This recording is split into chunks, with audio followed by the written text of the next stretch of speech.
it has been 3 years since we started this project, and I think throughout the 3 years, we have gained a better understanding of the schools in Johor, especially those with agriculture-based curriculum.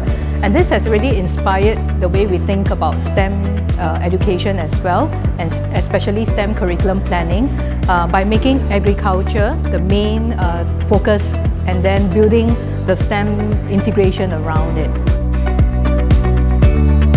Perubahan positif yang saya dapat lihat dalam kalangan pelajar ialah bila kami pergi ke bengkel yang diadakan di NIE, kami belajar tentang microgrid, kami belajar tentang STEM, terutama saya sebagai cikgu bahasa Inggeris kan, jadi saya rasa itu macam kita panggil sebagai added knowledge lah, sebab bila kita bawa balik knowledge yang kita belajar tu, dan pelajar-pelajar boleh belajar benda yang di luar silibus.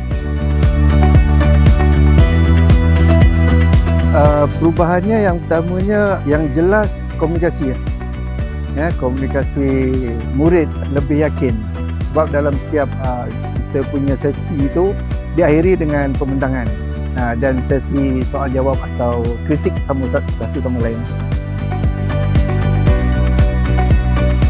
I hope that they will continue to pursue their interests in these STEM projects, because STEM in itself is not an end, but the means to getting them inspired and to really provoke them to think of new projects that they can work on to solve real-world problems. So it should be a platform for them to hone their teaching and then for them to build up their STEM capital.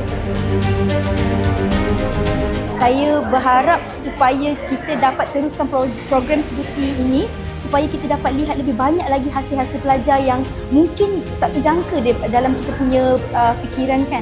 Saya sangat sokong program ni.